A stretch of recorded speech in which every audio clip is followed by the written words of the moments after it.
Live, Smash Mouth Sports, excited and honored once again, back for round two. Jordy is back again. Jordy, how you doing? I'm doing good, man. I'm glad to be back. Thanks for having me.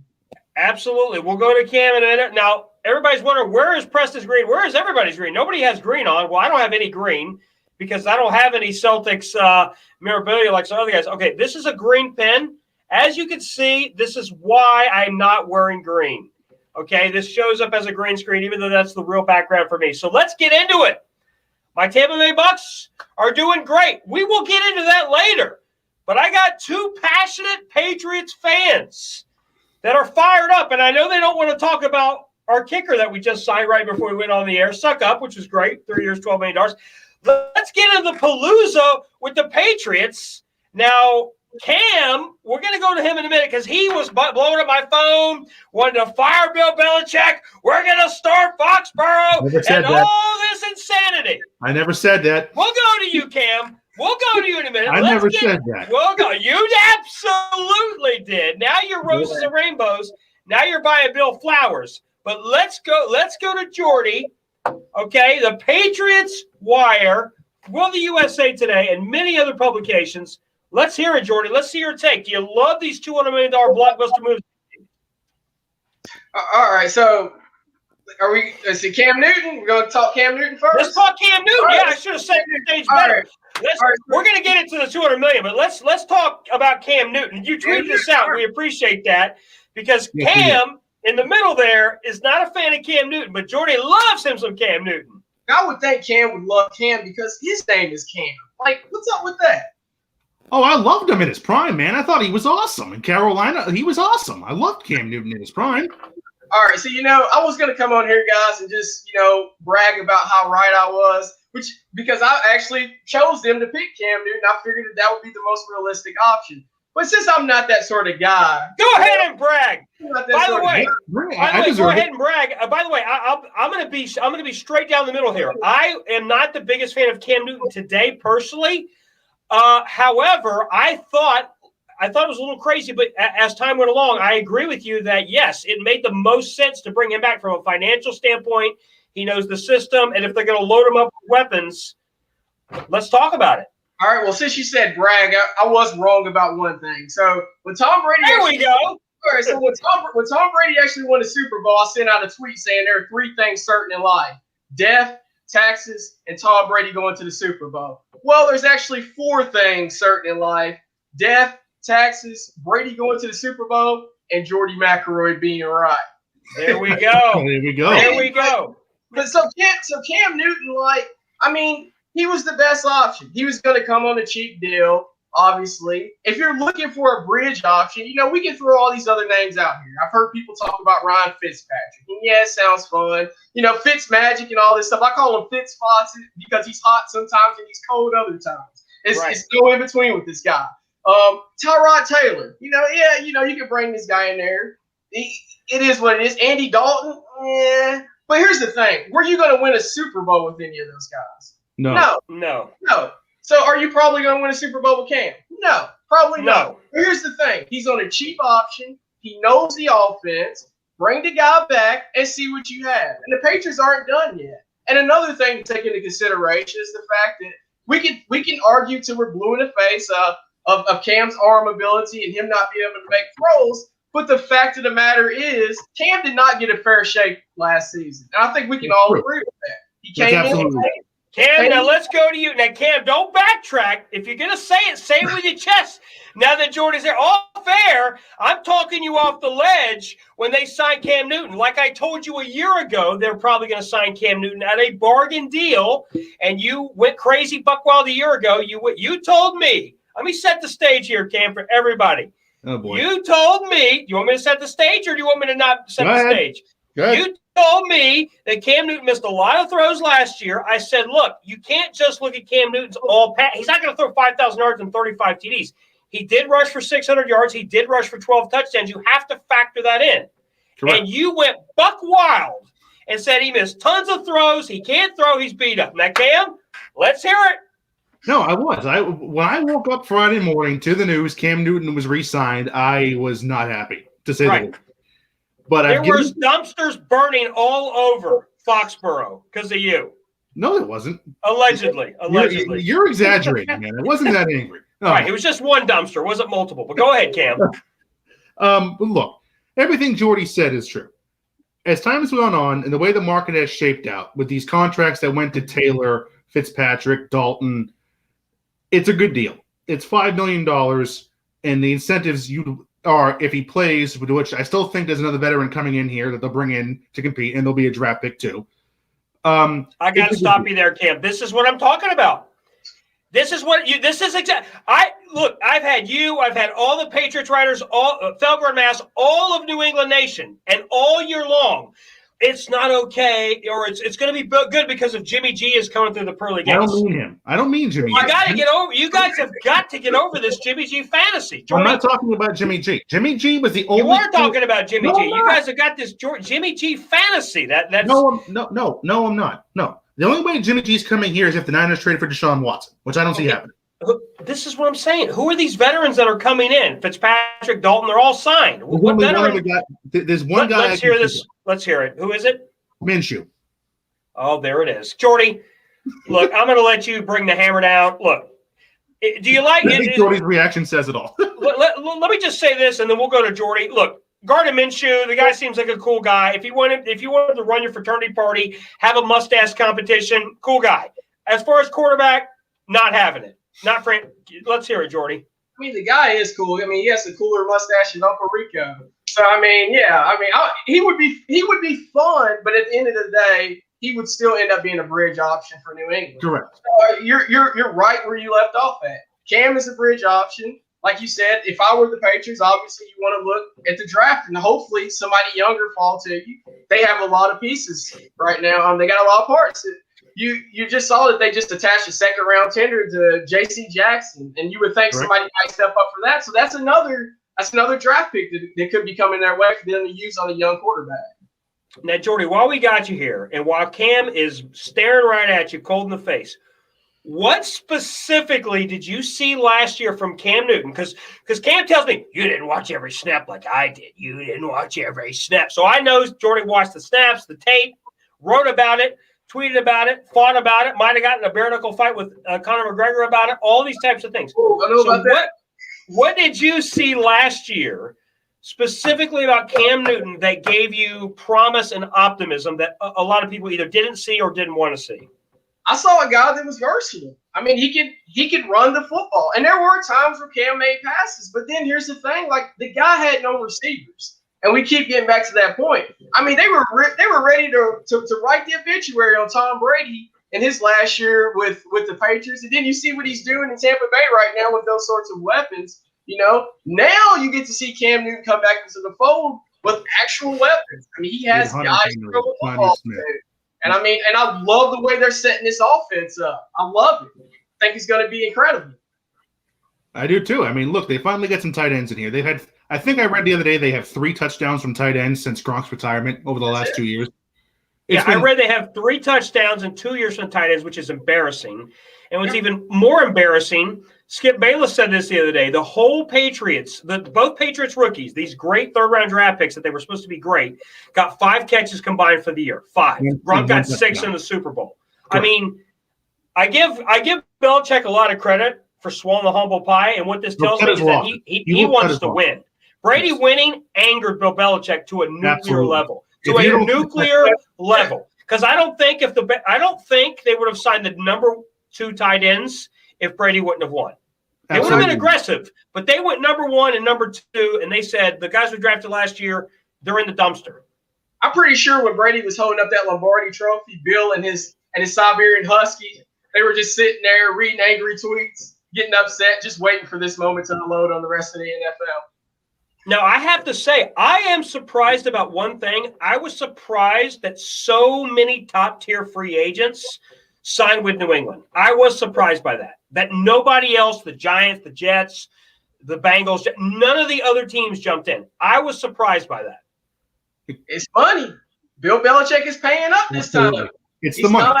Yeah, exactly. He's not trying to. He doesn't have Tom Brady here. There's no more New England discounts. There's no more coming there on the cheap. Absolutely. You're exactly right. That's what the thing that I want to hit home that was so underrated.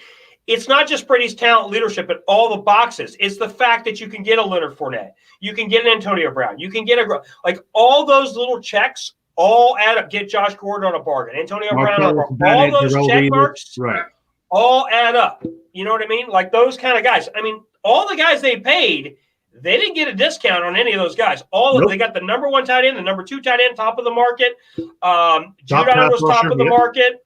The Nelson Aguilar, top of the market. The second receiver they got, Kendrick Byrne, close to top of the market for his skill level. They made more top of the market signings in these last 2 days than they did in 20 years. They made 3 top of the market signings in 20 years. Adelius Thomas, Roosevelt Colvin, and Stephon Gilmore. That's it.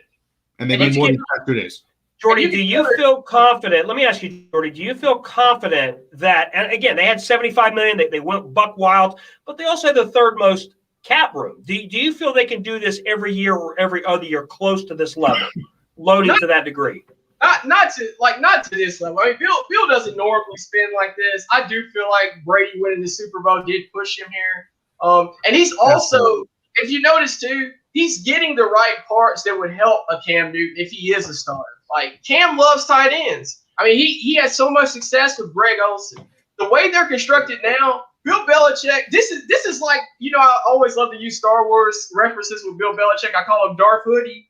But this guy, this is the Empire Strikes Back right here. Bill Belichick, they are going to line up and they're going to punch you in the mouth. I mean, this is Fulton Reed and Dean Portman from the Mighty Ducks right here. This is absolutely. He's motivated big time. All right, Jordy.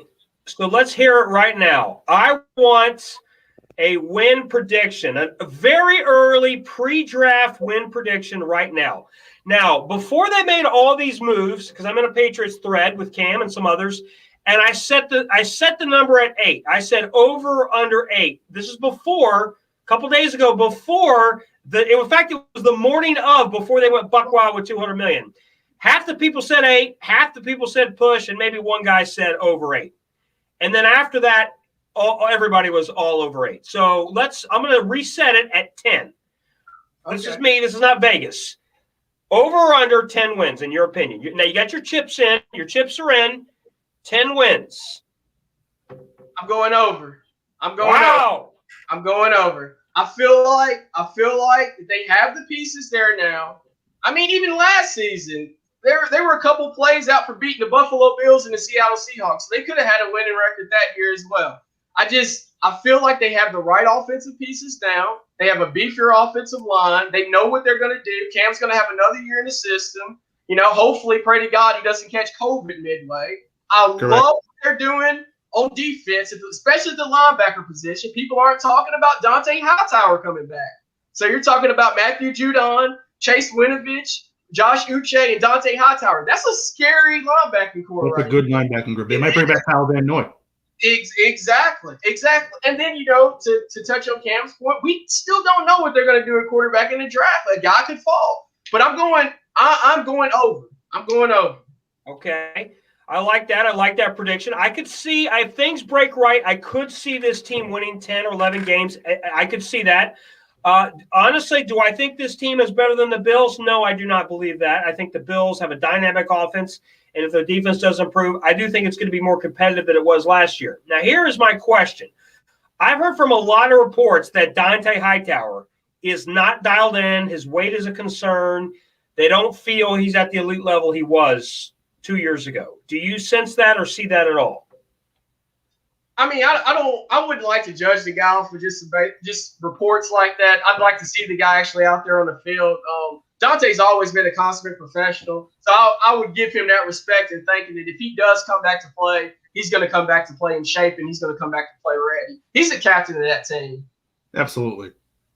What do you think, Cam? What do you think? He's played his whole football life for Saban and Belichick. He's a true professional. So now there were some photos of him on his wife's Instagram account that he looked like he had lost some muscle, but he can put that back on. We still got 6 months to go till the season. So I expect him to be back. I expect him to be himself. Patrick Chung, all these guys that they opted out last year, they traded Marcus Cannon, so they won't have him. But I do expect Hightower to be back and to be himself. Absolutely.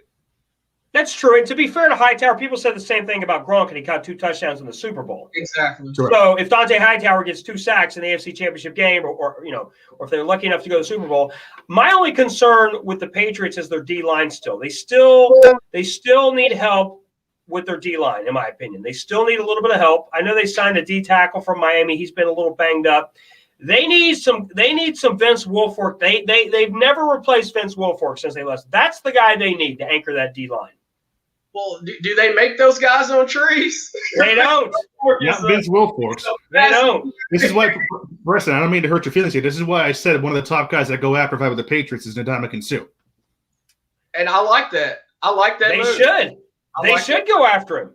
They should overpay. Honestly, look, the Bucs, I feel confident in my team. We've re-signed all our guys, Shaq Barrett, Levante David, franchise Chris Godwin, brought back on. So the band is back together. But I agree, as far as Ndamukong Suh goes, for the Bucs, I would not go crazy because we got V to V. We got V to V and Ndamukong Suh. Let's make no mistake about it. We all love David. We all love Shaq Barrett. But when you got 2 big horses like Vita Vea and Ndamukong Suh in the middle, nobody's running through that line. Nobody. Absolutely not. We've had the best run defense 2 years in a row. And people don't even know that we had the best run defense 2 years ago. We had Jameis. They forgot all about it because there was a lot of interceptions. The Rams were the best run defense the year before that. Suh, again, he's been there 3 years in a row. Right. Having those guys in the middle. Jordy, you talked a little bit about the draft. What are your thoughts? You guys are 15. Do you want them to trade up for Trey Lance? Do you want them to sit tight? What is your preference there? My preference is still I would agree with Cam. I still think they should go for a young quarterback. It's just you can use Cam as the bridge option. Go young, see if you can get the guy. Now I don't want them reaching for somebody that they don't believe in, but you would hope that they can get a young quarterback that can sit behind Cam. And obviously, if Cam is not playing well, a young guy might need to step in early. But with the talent that you're building, and see, the cool thing is the Patriots, they love to go and get those old age veteran guys on those 1-year deals. They are getting young talent, which is just, it's just crazy from their perspective. So you get a young guy to come in there. You finally got 2 good tight ends. You got some receivers. I'd still like to see him add another receiving piece, obviously. I agree. Yeah, exactly. But yeah, I would still like to see them go quarterback. I'm not sure if they'll actually do it, but I'd like to see them do it. I agree. Now I'm looking at the top free agents. Kenny Galladay's talking to the New York Giants. He's talking to Bengals, this team and that team. But here we are, because there was, they call it tampering. Monday's the allowed tampering day. That's when really the top tier free agents are signed. Tuesday, they start mentioning, the middle tier guy. Here we are. We're after 4 p.m. on the Wednesday, and these guys, Kenny Galladay, Juju Smith-Schuster, all these high-profile guys are still there. What that means is teams are not willing to pay their price. That is what that means. Teams are like, we like these guys. We're not in love with them. We're not 15, 16. That's what this means. So would you consider the Patriots picking up the phone with Juju or Kenny Galladay or Curtis Samuel, some of these top-tier guys that are still out there? I would for sure consider them doing that. But I feel like Bill knows that this is a depressed market right now for receivers. And a lot of it's to do with the constricted salary cap due to COVID-19. And then obviously you look towards the draft, there's a lot of good prospects out there. So if I were Bill Belichick, I'm sure he's just kind of sitting back and just kind of watching and waiting for things to kind of wind on down. And I would see him trying to make a play for maybe a Juju Smith-Schuster or maybe a Kenny Galladay or maybe a Will Fuller or one of these guys that can maybe take the top off the defense. I've heard a lot of rumors. Curtis Samuel. I know Cam loves Curtis Samuel. I'll tell you, I think 2 guys. I think what Bill's going to do, if I were to guess, he's going to wait for Kenny Galladay to get signed, and then he's going to wait for Juju to get signed. And if Curtis Samuel or Will Fuller there, he might try to throw out a medium deal, not a top-tier deal, but a medium deal to one of those kind of guys. I could see something like that happen. Curtis Samuel's played with Cam before, so that's true too. And I wanted to bring this up earlier, Jordy. You made a great point when Cam went to the Super Bowl. Okay, it wasn't all these high flower. He had Kelvin Benjamin, a big hefty wide receiver, and he had some other quick guys, Samuel, some other guys. But the guy that he had, his go-to guy, was Greg Olsen. He was a check-down machine with Greg Olsen. And now he never had great receivers. It's true. He never really had great wide receivers. As crazy as this sounds, because a week ago this Patriots team was dilapidated on both sides of the ball. This might be the most talented team Cam Newton has played with, at least offensively, as far as the offensive line, the running backs, and the receivers and the tight ends. And I completely agree. He's never had this much talent. I mean, Hunter Henry and Jonnu Smith, these are two of the top tight ends in football right now. Right now. And, you know, and I get it, you know, everybody likes to make the Butterfingers jokes and everything about Nelson Aguilar, but he's actually coming off of a career year. He's coming off of a great season. He really is. And Derek Carr has actually stood up wanting them to keep him because he knew how valuable he was to that team. And I think he can help them as well.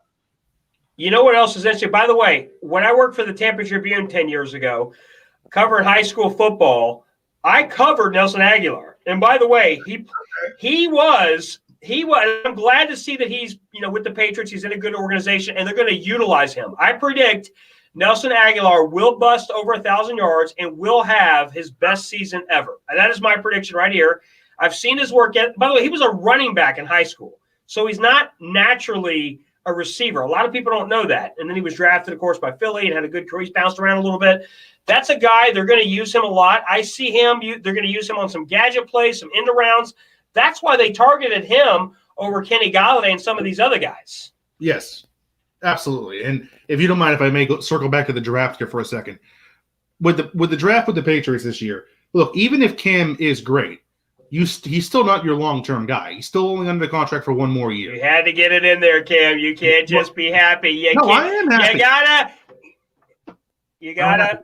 I'm happy. Go ahead, Cam. I know you're not a fan of it. I tell you right now, by the way, I want to say this with Jordy right here. And I'm going to say this, Cam, and I said this to you guys, keep fantasizing about Jimmy G. If Jimmy G, I'm going to say this, was on and I like Jimmy G. If he was on last year's Patriots team, they would have won 4 games. It's not Yeah. And I'm saying that because you're punishing Cam Newton for his lack of passing. And I agree, sometimes he's a little raw with the passing, but you're not giving him bonus points for his 12 touchdowns. The rushing touchdowns does count. Yes. It's the same thing with Taysom Hill. Taysom Hill's not the world's greatest passer either. Well, but they gave him a trumped up $140 million deal. I know it's not all guaranteed, but the Saints are in love with him too. You just got to mold your offense around Cam. So what I was saying was, in terms of the division now, you need to find your long-term answer because the Bills have an MVP caliber quarterback. Josh Allen's not going anywhere. Josh Allen's great. The Bills are going to give him a truckload of money, and he deserves every dime of it. The Jets are probably about to draft Zach Wilson and trade Sam Darnold, and they'll get a decent haul for Sam Darnold. Not a haul, but a decent return. And the Dolphins just drafted Tua 5th overall. So these guys have all these teams. The Bills have their guy, and the Jets and Dolphins might have their guy. You need to get a young quarterback in here. Absolutely. I agree with Jordy 100%. You need to get a young, whether that's Fields, Lance, Mac Jones. You need to get I want to hear. Those are good breakdown. Throw something out there real fast. Got to throw something out there real quick. Jordy, let me ask you this really quickly. I want to hear from you before I forget, and I appreciate your time here. If you got it, I want to hear it. Let's go through the guys. He just brought up Zach Wilson. So we've got Trevor Lawrence, obviously. We've got Zach Wilson. We've got Fields. Okay. We've got Mac Jones. We've got Trey Lance. Which guy do you, outside of Trevor Lawrence, who do you like? 2 through 5. Who's your second guy or third guy? Well, realistically, it would probably be somebody like a Mac Jones. But I think from the way that their offense is constructed right now, Trey Lance would make the most sense. If they were to get a young quarterback in the draft, but they would probably have to move up for a guy like that. But like they're going to be beefier up front. They have their tight ends. They got the 2 running backs. So it's built for a guy like a Trey Lance right now or Cam Newton. I can see that. And if you go by the Jimmy Johnson draft chart, if they want to get from 15 to 8, they have to include their second rounder. So if they want Trey Lance, if he's there, they'll have to include their second rounder to move up to 8. Would you be comfortable with that? Yes. For Trey Lance, or if either Lance or Fields are there, I'll take Fields too. I'll trade up to him to get those guys, yes. You guys will both do that. Which guy do you like better? Because I'm hearing a lot of scouts, Louis Riddick, a lot of Topic Shea, they're saying that Trey Lance is just as equal as Fields. That's what the scouts are saying. I like Fields because, my default is to go to my default is to side with the guy that went to the traditional school. And I know the Ohio State quarterback history is bad, but it's just my default. That's why people are clubbering him. They're comparing him to Dwayne Haskins and some of the other guys. If there's one guy, I'm not advocating violence, but if there was one guy that Fields needs to punch in the face, it's Dwayne Haskins. Because if Dwayne Haskins if he was average, if he was Andy Dalton, if he was Case, if he was whoever, they would have been fine with Justin Fields. But the fact that he's so big and he's so off the chart, with COVID and all the problems of signing autographs, it really makes Fields look bad. You think Dwayne Haskins is hurting Justin Fields' draft? Oh, 100%. Nobody's going to say it, but he 100% is. And it's not just Dwayne Haskins.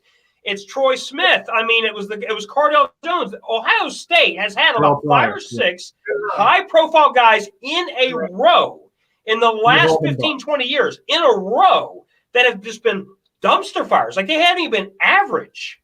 So do you hold Carson Wentz against Trey Lance with the North Dakota State? A little bit. Not a lot, but a little bit. There's a little bit of that. Hey, but at least Carson Wentz was on the MVP caliber year for 1 year, right? We give him that. Correct. At least with Carson Wentz. And now he's back with the coach. Correct. With Frank Reich. Exactly. So at least with Carson Wentz, he was an MVP caliber candidate. Those Ohio State guys have just been scandals and problems and signing autographs. Why do we have to not even work over? back? I mean, these have been bad. Such horrible. I mean, when was the last time a first-round pick was cut in the middle of his second year? Oh. If I can't trust a first-round quarterback to kneel 4 times and in the game, if he is so far removed from the game that he can't even kneel down 3 or 4 times, he's so out of focus, that is a problem. What is going on at Ohio State is what I want to know with these guys. I don't know. We need to do a 30 by 30 or something to figure this out. Yeah. What are your thoughts on that, Jordy?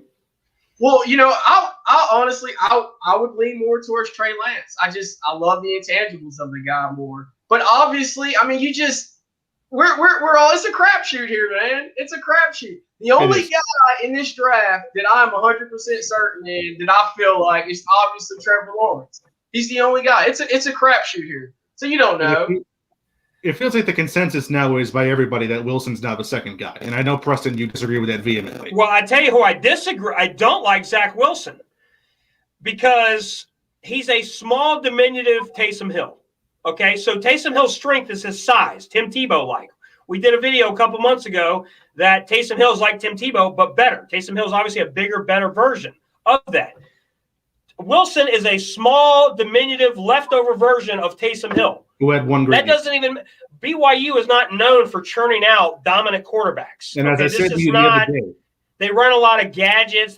So to draft this guy second overall, to me, is crazy. As I said to you the other day, he wasn't a captain. As a quarterback, he wasn't a captain. That's a bad sign. Yeah. It is. It is. What do you think, Jordy? I know we got a couple of minutes left here. What's your initial take about Taysom Hill?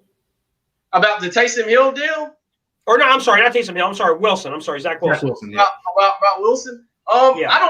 I don't know if I necessarily would jump up and reach for him at number 2 if that's where we're at. But man, it gets crazy in the draft, man. You saw what the Bears did with Trubisky. So I mean, you just don't know. You know what? You're reading my mind. You are reading my mind. You know why you're reading my mind? Because I told Cam a week ago, Zach Wilson is Mitchell Trubisky. So Ouch. if you love Mitchell Trubisky, then take Zach Wilson. Nobody knows.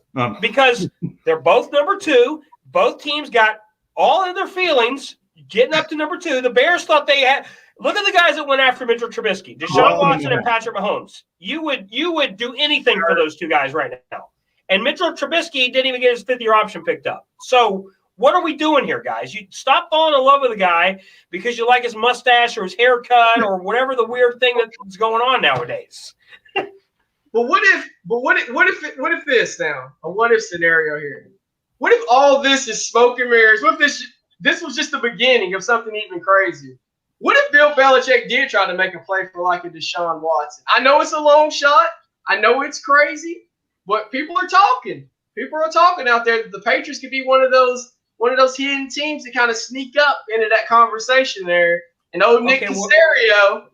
Well, Jordy, let me ask you this: from what I've heard, the going rate is at least 4 first-round draft picks in 2 seconds. Do it. You would do it? Absolutely. Even before you finish, do it now. Wow. Now. Absolutely. I just think there's 0 chance. Here's why. Deshaun Watson has a full no-trade clause. This means he has to approve where he goes. The Houston Texans organization has been driven into the ground by Jack Easterby and Bill O'Brien, 2 spawns of Bill Belichick. So I just don't see him coming here and dealing with Bill Belichick created those two guys, and they've ruined his experience there. I don't see Deshaun Watson coming here to deal with the man that created those two. But how many Super Bowls have those two guys won? 0. That's fair. 0. Bill's won 6. Bill's won 6. I would think that he might be for an opportunity to play for a Patriots team that finally has some offensive playmakers now. Jordy, don't you think Matt Patricia's presence is part of what turned Matt Stafford off of coming here? I mean, Matt Stafford had a no-trade list of 1, and it was New England. So don't you think Matt Patricia's presence probably ruined that for him? Probably, but that's why Matt Patricia's back in defensive coordinator, not head coach where he belongs. Correct. That was another reason I was surprised that they got so many guys, because I was convinced that a lot of people were going to be scared off because of Matt Patricia, because I've heard the worst reviews on this guy. They said this is the worst coach. He has the worst attitude. And just from the limited bit, I've seen the way he treats the media. He's like, sit up straight, take the pencil. I'm like, who does this guy think he is? Bill Belichick wouldn't even say these guys. This guy's acting like he's got 6 Super Bowls. What is he doing?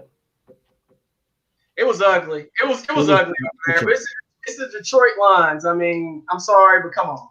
All right, Jordy. A couple more things here. This is a guy I have interesting feelings about. I got to get your opinion. Jadeveon Clowney.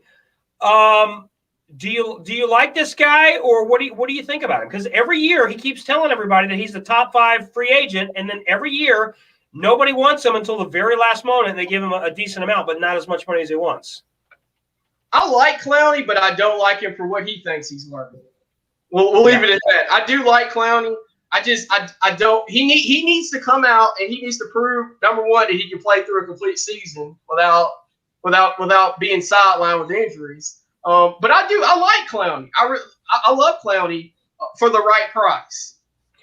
You know what I'll say about Clowney? Let me tell you the perfect team for him: Cincinnati or Detroit. 2 crappy teams where he can get 9 or 10 sacks, and it doesn't matter if they win. That's his perfect system. He doesn't like to win, and he doesn't like to play team ball, and he doesn't like to work with anybody. He just wants to get sacks, and that's it. Just get paid. At first, I thought you were getting ready to say the Bucs get sacks. Thought you were going to say the Bucs for a bologna sandwich at first. I tell you this: if he wants to come to the Bucs for like a bargain deal, I'd take him for $5, $6, $7 million for a bargain deal. I'd take him, yeah. But I wouldn't get this, this 17, 18, 19 million. No, he thinks he's going to get pancaked, and then he's going to have a back and a spasm, and he's going to be out for 2 weeks. He's very sensitive. He almost needs to be like that 5th defensive lineman, like a 3rd down specialist, because he's great at rushing when he's healthy and he's dialed in, but he can't handle the run. He just gets steamrolled at times, and then he kind of gives up, and then he's one of what I call these combine all physique guys that doesn't love football. And you wonder if him not being picked up, I mean, maybe this changes him a little bit. Maybe he can kind of sit back a little bit and just kind of look on his career and realize, hey, man, I need to change some things. It's always a possibility. I would love it. I would love the Bucs to pick off some of these guys, these Curtis Samuels, Chris Carson, some of these other guys, Patrick Peterson, I'm hearing. How much help you guys need? How much more? Oh, keep loading. I swear, I say keep loading. Look. You don't care if you're the Brooklyn Nets. You want to be the Brooklyn Nets of football, right? You want everybody. No, that's a horrible analogy. No, we're the Buccaneers of football. But what's fascinating about the Patriots is the Patriots are kind of taking a page out of the Buccaneers playbook from a few years back, just loading up, going, getting free agents. So, that's going to be interesting. I'm not as worried for the Patriots long term, not having their young core. Of course, it's ideal. You want your Trey Lance, whoever your next guy is. They're taking a page out of the Bucs playbook. The Patriots are.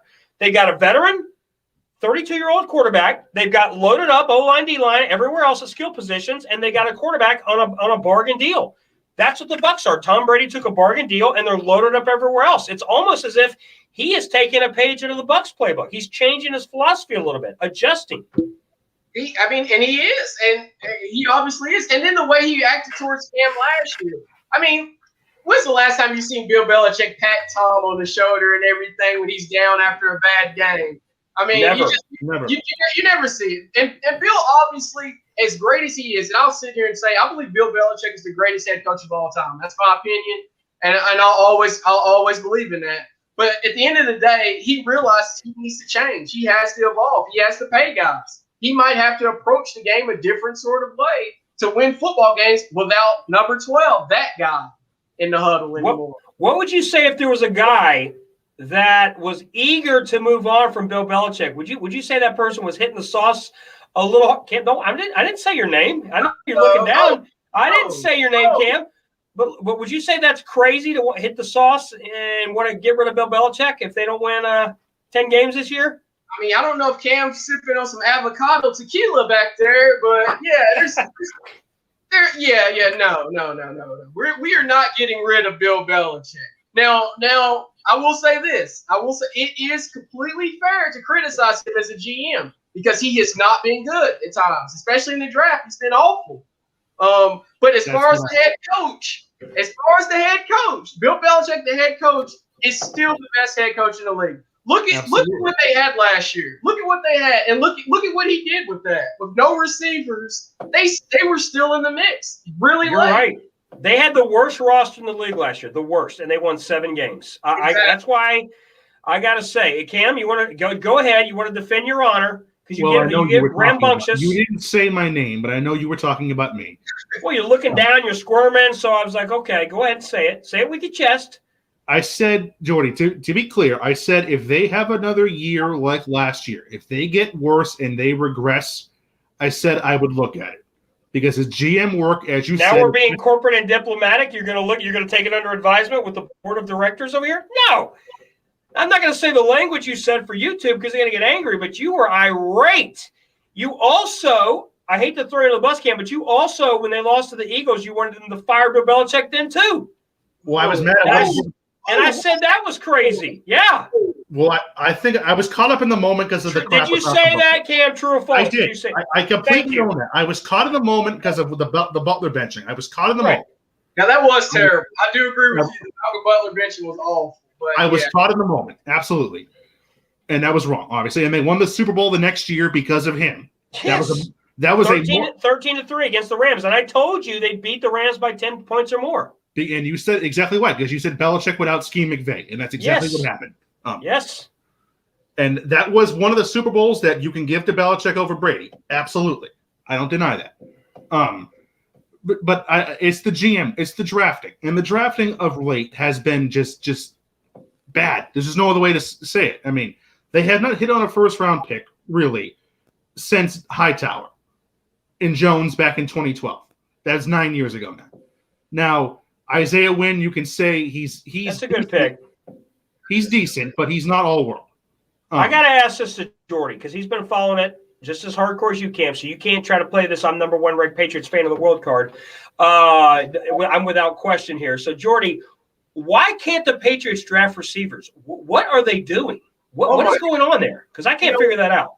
Hey, you know what? If I knew that answer, I might be the GM in New England right now. I don't know. I really do not know. Bill Belichick, as great as he is, he has a blind spot for receivers, and it's not just drafting them. You know, he went out and he spent the second-round pick on Mohamed Sanu last season. That was a horrible pick. I just didn't get it. I mean, I didn't get. I sort of understood maybe a bigger body coming in to maybe block as well, but it just wasn't a good pick. I would have preferred to get on Emmanuel Sanders or a guy like that. So I didn't understand the pick. But Bill Belichick, he has a blind spot for receivers. He just does. You know what it is? Sadly, these last 3 or 4 years, if you'd have picked up a dart and threw a dart, you'd have hit DK Metcalf, you'd have hit Justin Jefferson, you'd have hit. I mean, those last 3 years, honestly, I firmly believe you're right that the salary cap has dropped a significant amount, close to 20%. That's why a lot of these guys are not. But the other reason these guys are not signed, besides that, the last 3 years, there has been an influx of young, strong, 21, 22-year-old healthy receivers that don't cost $20 million, that toe the company line, that are not Odell Beckham, that are not some of these other wild guys, and teams are just like, you know what, we'll draft a guy in the first or second round and hope we get the next Justin Jefferson or DK Metcalf. And there's a lot of questions about some of these guys, too. Like, Kenny Galladay's coming off of an injury. Will Fuller's always injured. And then, I mean, it's just there's some questions out there about some of these guys. Juju Smith-Schuster, I mean, he hasn't looked good since he had AB playing across from him. So you just don't know what you're going to get with a lot of these guys. So they're not going to just hand these guys big money this year. You're right. And you know what? Juju Smith-Schuster, he screwed me in fantasy, by the way, more than once. I think Juju Smith-Schuster thinks he's Antonio Brown, but without the talent. Because to me, Juju Smith-Schuster is a number 2. Yes, absolutely. He is a number. There is no way in hell. I don't care if somebody gives him $21 million. He's not a number 1. He doesn't have the mentality, the work ethic. He doesn't run the routes. He gives up at times. He doesn't have the ability because, like you said it, when he was with Antonio Brown, Antonio Brown got 1,400 yards. He got 1,400 yards. He was a great number 2. There's a difference. He's clearly a number 2. Pittsburgh can churn out receivers better than anybody, as we all know. So 100%, yes. But Preston, back to your point with the Patriots. I mean, that N'Keal Harry pick. Why? Metcalf, Hollywood Brown, Deebo Samuel. That was the other guy I was thinking about. Deebo Samuel. Curtis Samuel. Even Mecole Hardman in Kansas City, who was a 3rd receiver. He's still a better player than N'Keal Harry.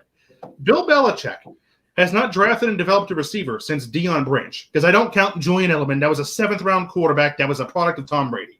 So he doesn't get credit for Edelman. He hasn't drafted and developed a receiver since Deion Branch.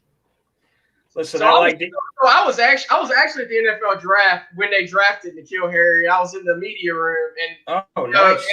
Yeah. So it was absolute silence, and everybody just kind of staring up at the screen like, N'Keal Harry? What? So it's just one of those situations. So it's just, but it's Bill Belichick. You would think that he would go for a guy like DK Metcalf. Looked like a freak coming out of college. I mean, he's a freak. Obviously, you get the freak. You go with the freak every single time. But absolutely. N'Keal Harry. Now you were in the scout room, in the media room, when other scouts, and I kept hearing this. I wasn't at the draft. I kept hearing the scouts like, you see DK Metcalf, his size. He's 6'3", he's 240 pounds. He looks like he was, Thor's brother from another mother. I mean, this guy's just carved in granite. You would build this guy in a lab, and all the scouts are like, oh, he's big and strong, but he's not fluid with his hips. I'm like, what are these guys? I'm like, what are they talking about? Right. He's not fluid. And literally all the scouting analysis, they probably wrote down on the wrong card. That's all N'Keal Harry. Like, they're 2 big 6'3", 6'4" guys. That's all N'Keal Harry. DK Metcalf is phenomenal. I mean, this guy is amazing. Last year he had an unbelievable year. What were the scouts talking about about DK Metcalf? Were they saying those similar types of things? Like, what was the thought process there? It's exactly what you were saying. I mean, they were basically saying the guy was green, and it was going to take him a long time to develop. But obviously, you just look. At some point, it's football. We can sit here and get all technical and everything like that. But the fact of the matter is, this dude's a freak. I mean, he's the size of a freight train, and he runs like a flash down the field. I mean, come on. I mean, it's just it's at some point you just got to say the hell with it, throw the paperwork out the damn window, and just go get the fruit. Go get the fruit. I mean, when I saw this guy, I said, this guy's Terrell Owens 2.0. He's big, he's strong, he's a great. I was like, this guy's T.O. without the emotional outburst, without all the crunches on the front lawn and all the other weirdness going on. I mean, DK Metcalf is. I mean, if you looked at it right now, this guy would be a top 5 pick, top 10 pick all day. Absolutely. I know people love Devontae Smith, and I do too, but I'm just saying DK Metcalf is better than all these guys coming out. All 3 of these guys, DK Metcalf, I would take over all these guys, including Devontae Smith, including the Heisman. Devontae Smith is great, but there are a lot of concerns. This guy's got the skinniest legs I have ever seen from an elite receiver. I mean, I'm sorry. He is skinny. But the guy can do squats in the NFL. Come on. He'll put some size on. I know, Jordy, you got to be honest. I mean, if you're in the lab and you see Devontae Smith coming in, you'd be like, what are you, a kick returner? Or what are you? until we get on the field and he blows right past me. He blows everybody. Look, Devontae Smith is elite. I'm not knocking him, but I'm just saying, if we're looking at this 3 years from now and he becomes Ted Ginn Jr., and then people are like, well, look how skinny he is. That was obvious at the time. I mean, well, it's obvious, but it's not obvious. That's why That's why the scouts and that's why everybody gets in the room and the board and the charts. And, you can get a little nitpicky, this guy's left-handed, this guy, and you can get carried away. Yeah, I agree he's a good football player. But all three of these guys are fairly lean guys. None of these guys are – Jamar Chase is coming off an injury. Jalen Waddle's coming off an injury, and he's small. So it's funny that DK Metcalf got so much criticism by so many experts, and this guy's unbelievable. I mean, they missed. They missed on him. And these guys make a ton of money to do what they do, and they still miss. It's just it goes back to what I said. Ultimately, it's a crapshoot. But at the end of the day, when you got the guy that looks like the Marvel superhero, you go with that guy. You get the superhero. I agree. When you got a guy that looks like Thor and all the best friends, Superman, you take that guy and we'll figure it out. Right? Exactly. 100%. Guys, I got a couple breaking signings here if you'd like to hear them. Yes. Preston, you want to hear them? Go for it. Curtis Samuel has signed with the Washington football team. Really? Yes. Reuniting with Ron Rivera. And Really? Patrick Peterson has signed with the Minnesota Vikings. Very interesting. Looks like Minnesota's finally awake. Somebody told them they have a football team. I don't know. Honestly, I don't know what some of these other teams – what was Jacksonville doing? What was Minnesota – what were these teams doing? They just let the Patriots sign everybody. I mean, all the top guys were signed by the Patriots. What? I don't know what the other teams were doing. Like Matt Judon signed – how much? Does anybody know how much it was? It was $60 million, $70 million? What was the number? About that, I think, yeah. What was it? You broke up there. About that, I think, yeah. I don't have the exact number. Why didn't the Jaguars come in and offer $64 million? Why if it's a bidding war, you got them? Why didn't Jaguars come in? The Jaguars had the most money, and they've done hardly anything as far as I'm concerned. I don't know. He's Darth Hoodie, man. Bill Belichick, man. Belichick was aggressive, absolutely. It must be Bill Belichick's dog. That's why. That's your answer. Nike. Yeah, Nike. Yep. Well, like and subscribe to the channel. Jordy, thanks for coming on. We appreciate your take. By the way, I got to ask you before you go, were you working for Patriots Wire when you were covering the draft, or what organization were when you covered the draft? I was working for Patriots Wire. I was in Nashville, Tennessee. Okay. Are you the official draft guy for your publication? I was that year. Because that draft was in Nashville. Yeah. Because it was in Nashville. I got you. When is it? Now, by the way, we got to go to whenever it comes back. We got to go. If you get credentials, we all got to go to Vegas, and we got to cover. That's going to be great with the boats and the floats and all the excitement there. That's going to be unbelievable. Are you going to be at this year's draft? I'm not sure. I'm probably not going to be at this year's draft. COVID. When it's in Vegas, we do all need to get together. I'd love to do that. That'd be fun. That'd be great.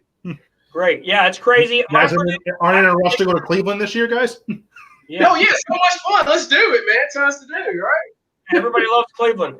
I think 3 or 4 months. My prediction is within 3, 4, 5 months, as things get better and better, they're going to start opening up, and it's going to be, to me, my opinion, by football season, it's going to be more normalized, more somewhat civil, less as everything going on. But yeah, St. Patrick's Day, Jordy, great take. Thanks again for coming on the show. We really appreciate it. Thanks, Jordy. Thank you, guys. Till next time. Thanks again. Thanks.